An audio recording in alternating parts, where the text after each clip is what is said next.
The bank screen flashed, account frozen, as my hands shook. My promotion check had just vanished. No warning, no explanation. Then my security badge stopped working at the hospital, like I'd been erased from existence. Now 2 men in tactical gear are chasing me through the parking garage, their boots pounding concrete as I duck behind a pillar. My only lifeline? A birth certificate hidden in my car. But the state seal is a lie. Everything I thought was real is crumbling. And they're getting closer. The fluorescent hum of the supermarket ceiling pressed against Sarah's temples like a dull blade. She slid her debit card through the reader, the plastic slick with sweat from her palm. A soft, electronic chirp signaled rejection. "Try again," the cashier muttered, his nails clicking a restless rhythm against the counter. He didn't lift his eyes from the display, his face a mask of bored indifference. Sarah swiped a second time. A third. The screen flashed a sterile white box. Transaction declined. Contact financial institution. A heat bloomed behind her ears, prickling her scalp. Behind her, a man cleared his throat, the sound sharp like a gunshot in the quiet store. He shifted his weight, his heavy leather boots creaking on the linoleum. "I checked the balance this morning," Sarah said. Her voice cracked, a dry rattle in the back of her throat. She could feel the eyes of the other shoppers on her cart, the organic milk, the pre-washed kale, the mundane items of a life that felt like it was dissolving in real time. The cashier finally looked up, pointing a yellowed finger at the glowing red text. "Not my problem, lady. You want the milk or not?" Sarah left the bags on the black conveyor belt. The automatic doors hissed open, spitting her out into the humid, exhaust-thick Richmond air. Her car engine roared to life with a desperate whine. She gripped the steering wheel until her knuckles turned the color of bone. Something was wrong. This wasn't a simple banking error. It felt like a physical erasure. She navigated the gridlock toward the hospital, her mind racing. As a trauma nurse, she lived for order and data. She needed to see the HR director to find the glitch that had triggered the federal flag on her accounts. The hospital lobby smelled of industrial bleach and burnt coffee, a scent that usually grounded her. But today, it felt suffocating. Sarah marched toward the glass partition of the security office, her heels echoing off the polished floor. Through the tinted window, she saw a man in a navy uniform. He wasn't the regular guard. He stood tall, his eyes scanning her face with a predatory stillness. "I need to see the records for room 402, Sarah said, pressing her fingertips against the glass, her habit of logging details kicking in. Blue eyes, silver nameplate, slight scar on the jaw. The guard didn't reach for a clipboard. He stepped closer, his shadow falling over her. "Mrs. Miller, you shouldn't be here. Your access was revoked 20 minutes ago. Please step away from the desk before I escort you out." The words hit her with the force of a physical blow. Her badge, the plastic rectangle that granted her entry to the only world where she felt competent, was dead. She was being scrubbed from her own life. She turned and sprinted toward the sliding glass doors, the humid air of the parking garage hitting her like a wet towel. Her breath came in ragged gasps. The concrete pillars seemed to lean inward, narrowing her path. "Sarah!" The voice made her jump. Mark was standing by her sedan, his expensive haircut disheveled, his tie loosened. He looked like he'd been running. "Sarah, don't go home," he said, his voice a frantic whisper. He reached out, his hand trembling as he touched her arm. "There are men in suits at the apartment, federal agents. They're tossing the place, Sarah. They're looking for you, you know. It doesn't make sense, does it?" Before she could answer, The silence of the garage was shattered by the scream of tires. A black sedan, windows tinted to a void-like black, rounded the corner of the ramp. It didn't slow down. It accelerated, the engine's roar echoing off the low concrete ceiling. "Mark, get in!" Sarah screamed. They scrambled into her car just as the black sedan swerved, its front bumper slamming into her driver's side door with a sickening crunch of metal. The impact threw Sarah against the window, the side curtain airbag deploying with a muffled thud and the smell of scorched dust. Her ears rang. Through the haze of white powder from the airbag, she saw two men stepping out of the black car. They wore tactical vests, their movements synchronized and cold. Adrenaline, sharp and metallic, flooded her system. She slammed the car into reverse, the gearbox shrieking in protest. She wasn't just a nurse anymore. She was a cornered animal. "Hold on," she yelled to Mark, who was clutching the dashboard, his eyes wide behind his glasses. Sarah knew this garage better than anyone. She knew the service exits, the narrow ramps designed for ambulances, the tight corners where a heavy sedan would struggle. She floored the gas, the tires smoking as she fishtailed around a concrete pillar. The tactical team lunged for her door, but she was already moving. She surged down the ramp to level B. The sound of the pursuer's engine, a constant, rhythmic growl behind her. She dived into a narrow alleyway used for laundry deliveries, the brick walls scraping her side mirrors. The black sedan tried to follow, but was forced to brake as a large delivery truck pulled across the path. Sarah didn't stop. She tore through the exit, the sunlight blinding her for a second as she merged into the chaotic Richmond traffic. Her heart hammered against her ribs like a trapped bird. "We need to go to Michael's," she panted, her hands shaking on the wheel. "He has the equipment. I need to see if the document is real." "The birth certificate?" Mark asked, his voice shaking. "Sarah, if the feds are involved, a piece of paper won't save us. Does that make sense?"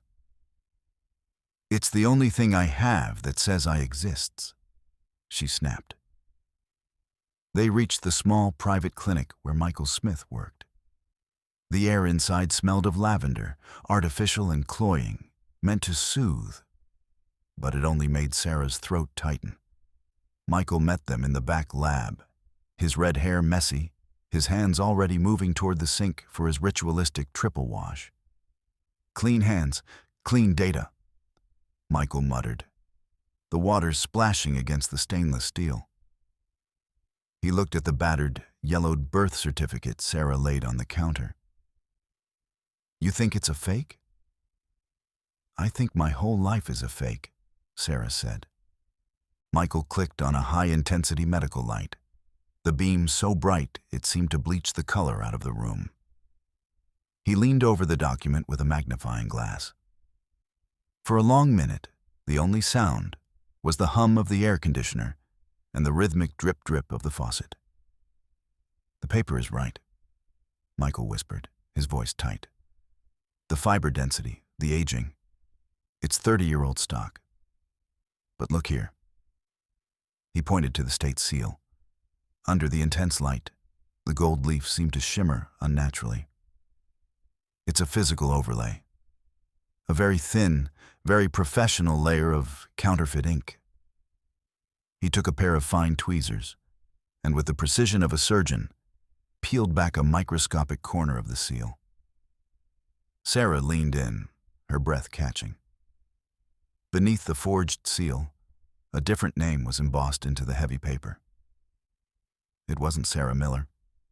It was a name she didn't recognize, a name that felt like a cold hand on her spine. "Who is Maya Vance?" Michael asked, looking up at her. The name hung in the sterile air, a ghost suddenly given form. Before Sarah could process the revelation, Mark's phone buzzed on the counter. He picked it up, his face turning the color of ash. "It's Agent Vance," Mark whispered. He says if I don't bring you in, I'm going to jail for the rest of my life. He's frozen my accounts too, Sarah. Everything. We have nothing. Sarah felt the world tilting. She looked at the notebook in her pocket, the one where she logged every detail to keep the world from dissolving. She realized she hadn't logged anything for the last hour. The edges of her reality were fraying. The pressure intensified 2 hours later. Sarah and Mark were huddled in a secluded diner on the outskirts of the city, the smell of old grease and burnt coffee clinging to the vinyl booths.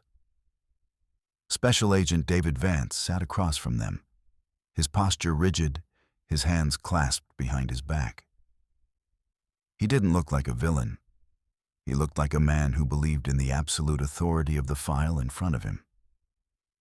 He pulled a sugar packet from his pocket, wrote the time on it, 2:14 p.m., and set it on the table. The timer had started. "Mr. Taylor," Vance said, his voice a low, rhythmic drone. "You're a financial analyst. You understand how quickly a life can be liquidated. I've already flagged your firm. By tomorrow, you won't be able to buy a pack of gum in this city, unless you tell me where she got the forged documents." "I don't know," Mark stammered, his validation loop kicking in. "She's my fiancée, you know. I thought everything was legal. Does that make sense?" Vance ignored him, turning his unblinking stare towards Sarah. "You're not Sarah Miller. You're a ghost in a stolen skin, and ghosts don't have rights." Sarah felt a surge of cold fury. "I've worked at that hospital for 8 years. I've saved lives. That isn't a ghost's work." "It's a fraud's work," Vance countered.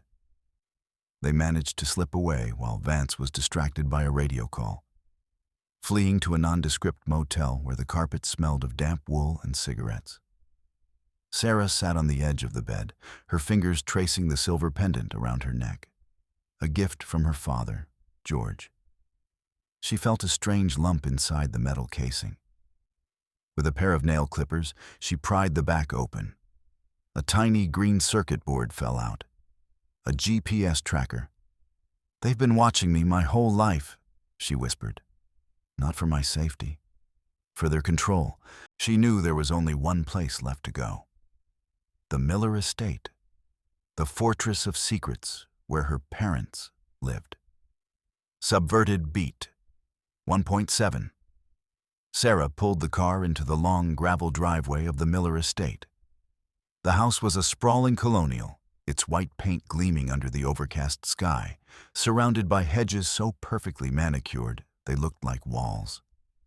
To Sarah, this place had always represented the pinnacle of safety. Her father, George, with his granite jaw and back-to-the-wall rules, had built this life to protect them. She believed that if she could just reach him, his strength would shield her from the federal storm. He had the connections, the money, and the iron will to make problems disappear. As she stepped out of the car, 4 men in dark gray suits stepped from the shadows of the porch. They weren't feds. They were George's private security team. Sarah felt a wave of profound relief wash over her. Her father had anticipated the danger, paid. He had reinforced the perimeter. These men were here to keep the world out so she could finally breathe. "Miss Miller," the lead guard said, his voice professional and steady. "Your father is waiting in the study. He's very concerned. Let us take your bag and get you inside where it's safe." Sarah handed over her bag, her shoulders dropping for the first time in 24 hours. She followed them into the foyer, the familiar scent of expensive floor wax and cold air conditioning greeting her.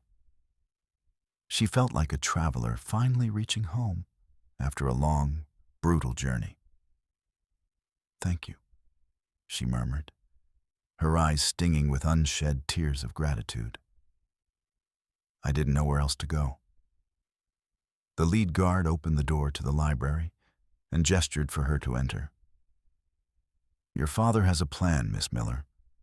Everything is going to be fine now. Just sit, have some tea." We've prepared everything. Sarah sat in the velvet armchair, the silence of the house wrapping around her like a warm blanket. She watched the guard pour a cup of herbal tea from a silver pot. He smiled, a kind, reassuring smile that reminded her of the doctors she worked with. She took a sip, the warmth spreading through her chest. The nightmare was ending. George would fix it. She set the cup down, but as she did, she noticed the guard wasn't leaving. He stood by the door, his hands clasped behind his back, watching her with a clinical intensity. "Where's my father?" Sarah asked. Her voice sounded strange, heavy, as if she were speaking through water. The guard didn't answer. He reached into his pocket and pulled out a heavy roll of industrial duct tape and a small, black leather pouch. Sarah tried to stand, but her legs felt like lead. Her vision began to blur, the edges of the room spinning into a kaleidoscope of mahogany and gold. She looked at the teacup. A faint, bitter aftertaste lingered on her tongue. "The tea," she whispered, her tongue thick. "What did you—" The guard stepped forward, his face losing its mask of kindness. "Mr. Miller's instructions were very clear, Sarah. You've become a liability. You're too loud, too curious. We're moving you to a private facility in the Caribbean, a place where the feds can't find you and where you can't ask any more questions." The truth hit her like a physical blow, more agonizing than the drug in her system. Her father wasn't her protector. He was her jailer. The security team wasn't a shield. They were a cleanup crew. He wasn't saving her from the government. He was disappearing her to save himself. As the lead guard reached for her arms, Sarah realized with a sickening jolt that she hadn't found refuge. She had walked straight into a trap designed by the only man she had ever trusted. The drug fought her, but the adrenaline of betrayal fought harder. Sarah lunged for the heavy brass lamp on the side table, her movements clumsy but desperate. She swung it with all her might, the base connecting with the guard's temple with a wet thud. He collapsed, and Sarah scrambled toward the French doors that led to the garden. The backyard was a labyrinth of mud and rain-slicked stone. The sky had finally broken, a torrential downpour turning the manicured lawn into a swamp. Sarah fell, the cold mud soaking into her clothes, the smell of wet earth filling her lungs. A hand grabbed her ankle. She screamed, kicking out with her heavy nursing clogs. She scrambled toward the garden shed, her fingers finding the cold, rusted handle of a garden spade. The second guard lunged at her through the curtain of rain. Sarah didn't hesitate. She swung the spade, the flat of the blade hitting the man's chest, sending him sprawling into the rose bushes. She didn't wait to see if he got up. She burst back into the house through the kitchen, her breath coming in jagged, sobbing gasps. She found Martha in the library, the older woman huddled in a chair, humming a haunting, minor-key funeral dirge. "Mom, what is happening?" Sarah cried, grabbing Martha's trembling shoulders. Martha looked up, her eyes glazed and distant. "He had to do it, Sarah. The original girl, she died in the crib. George was so angry. He couldn't have a broken legacy. So he bought you. He paid a man in a parking lot for a perfect replacement. He's been paying ever since to keep the world from finding out he raised a ghost." The words were a final, devastating blow. Sarah's entire identity, every memory of a birthday, every scraped knee, every "I love you," was a transaction. She turned away from Martha's hollow humming and ran to George's study. She knew the code to his safe. He'd used it 1,000 times in front of her, thinking her uninterested. July 12th, 1994. The date of her supposed birth. The heavy door swung open. Inside, nestled among the gold bars and deeds, was a black leather ledger. Sarah flipped it open, page after page of dates and dollar amounts. Recipient, R. Brooks. The payments were monthly, spanning 30 years. It was a map of her own sale. This wasn't just a family secret. It was a criminal enterprise. George hadn't just lied to her. He had funded a human trafficking network to maintain the facade of his suburban perfection. She tucked the ledger into her jacket and fled into the night, the rain washing the mud from her face, but doing nothing to cleanse the feeling of being a product rather than a person. She needed an ally, someone who knew the truth before it was polished into a lie. She tracked down Jim Higgins, a man whose name appeared in the early pages of the ledger. He lived in a derelict warehouse district by the river, a place where the smell of rot and stagnant water hung heavy in the air. The warehouse was a cavern of shadows, the only sound the rhythmic thud of a loose metal sheet on the roof. Jim Higgins was a stooped man, his skin the color of old parchment. He spoke in the third person, a habit of a man who had spent too much time alone with his guilt. "Old Jim doesn't like questions," he muttered, picking at his bleeding cuticles. "But old Jim knows that handwriting. George Miller's ink smells like blood."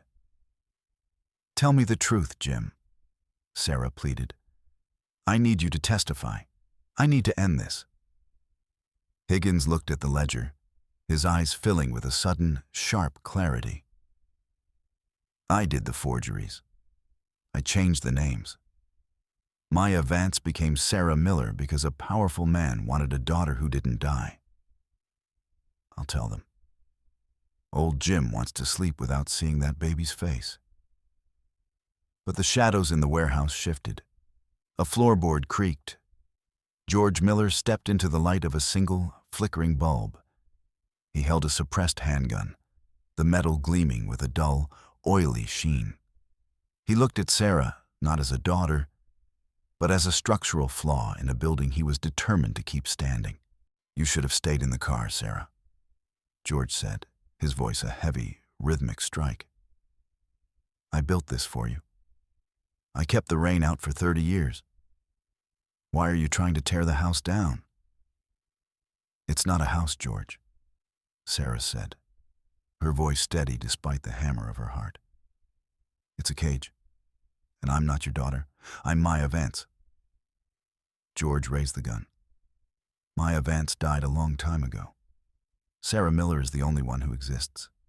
And if she won't be quiet, then she doesn't exist either." He fired. The bullet shattered a glass partition inches from Sarah's head, the shards raining down like frozen tears. "Run!" she screamed to Higgins. She grabbed the old man's arm and dragged him toward the industrial freight elevator. The metal gate groaned as she slammed it shut. George fired again, the bullet sparking off the iron bars. Sarah punched the down button, the elevator descending with an agonizing slowness. They reached the loading dock and burst out into the rain-slicked street. A car was waiting, a small, battered sedan they'd ditched earlier. "We're almost there, Jim," Sarah panted. "The federal building is only 6 blocks. We just have to—" A pair of headlights cut through the darkness, blinding them. A black SUV accelerated from the shadows of an alleyway, its engine a predatory roar. It didn't swerve. It didn't brake.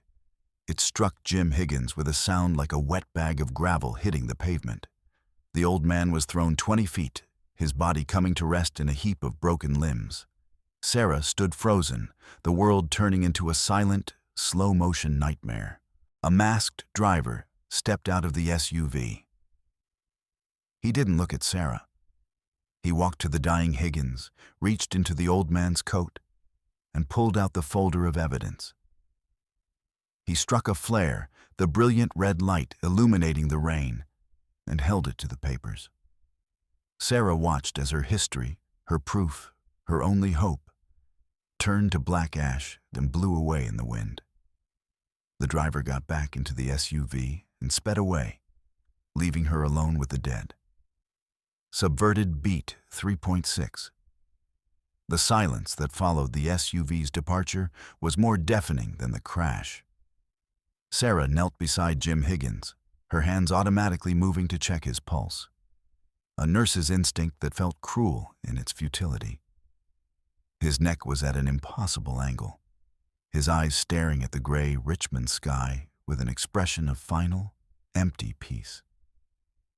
She was covered in his blood, the copper tang of it mixing with the smell of wet asphalt. Then, the world turned blue and red. Sirens wailed from 3 directions at once, the sound vibrating through the pavement and into Sarah's bones. High-intensity spotlights cut through the rain, pinning her to the ground. "Police, don't move, hands in the air." Sarah looked up, shielding her eyes. This was it.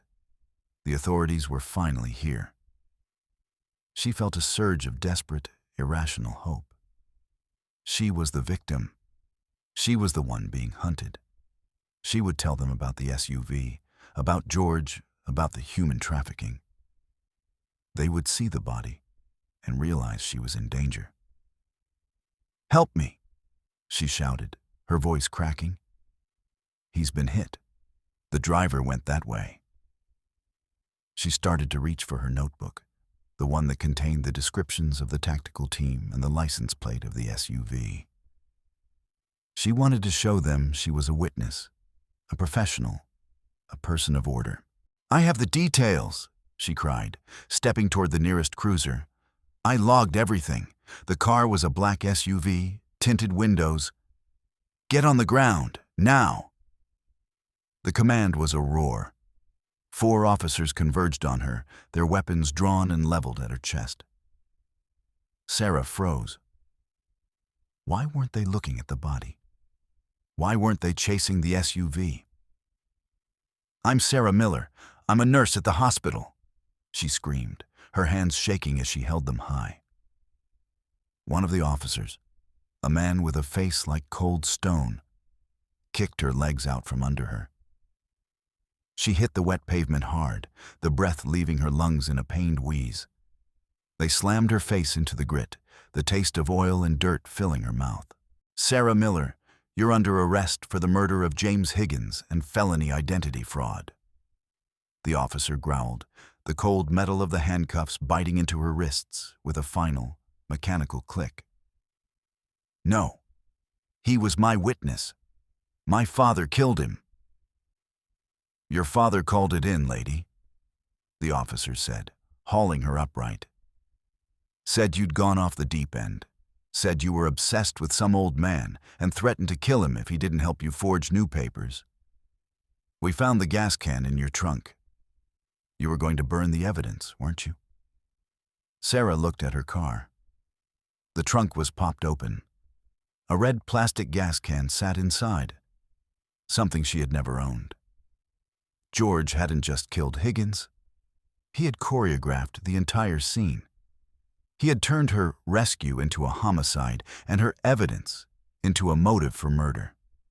As they shoved her into the back of the cruiser, Sarah realized with a soul-crushing clarity that her logic had failed her.